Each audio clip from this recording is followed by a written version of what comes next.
President Donald Trump said on April 18 that he hoped an unprecedented summit with North Korean leader Kim Jong Un would be successful after a recent visit to Pyongyang by CIA Director Mike Pompeo, but warned he would call it off if he did not think it would produce results. Trump told the joint news conference with Japanese Prime Minister Shinzo Abe that his campaign of maximum pressure on North Korea would continue until Pyongyang gave up its nuclear weapons. He also said Washington was negotiating for the release of 3 Americans held by North Korea and there was a good chance of doing it. He did not answer a reporter's question as to whether that would be a condition for going ahead with the summit. "I hope to have a very successful meeting with Kim," Trump said in Palm Beach, Florida. "If I think that it's a meeting that is not going to be fruitful, we're not going to go," he added. "If the meeting when I'm there is not fruitful, I will respectfully leave the meeting." Trump said earlier that Pompeo, one of his most trusted advisors and his pick to be the next U.S. Secretary of State, formed good relationship with Kim when he became the first U.S. official known to have met the North Korean leader. U.S. officials said Pompeo met Kim when he visited Pyongyang over the Easter weekend, which ran from March 31 to April 2, to lay the groundwork for the planned summit, in which Trump hopes to persuade North Korea to abandon development of nuclear missiles capable of hitting the United States.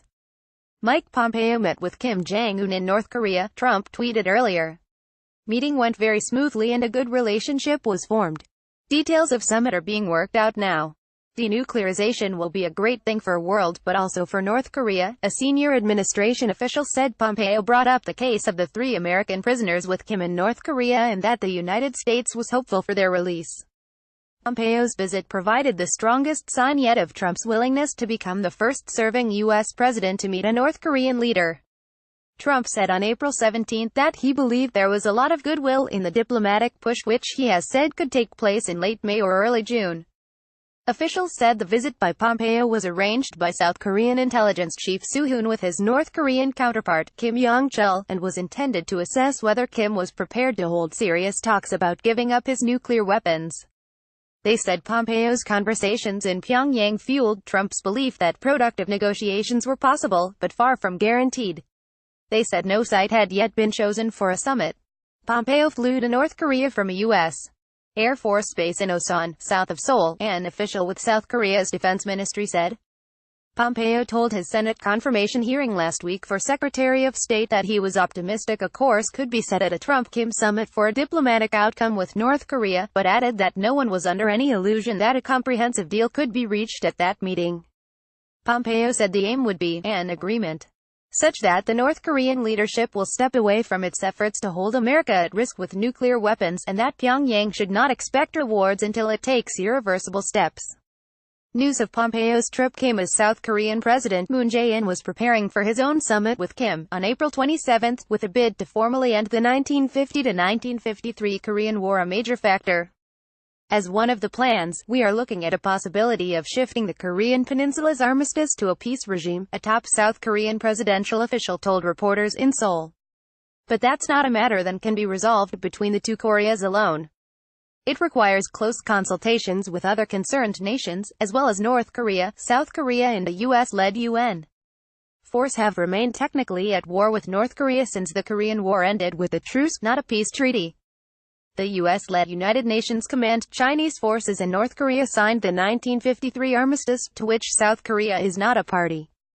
The South Korean official said he did not know if any joint summit statement would include wording about ending the war, but we certainly hope to be able to include an agreement to end hostile acts between the South and North. Trump said on April 17 he backed efforts between North and South Korea aimed at ending the state of war.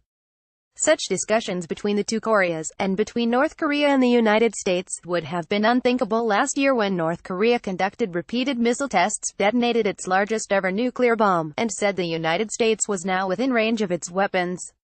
The tests and escalating rhetoric between Trump and Kim raised fears of war before the North Korean leader called, in a New Year's speech, for lower military tensions and improved ties with South Korea.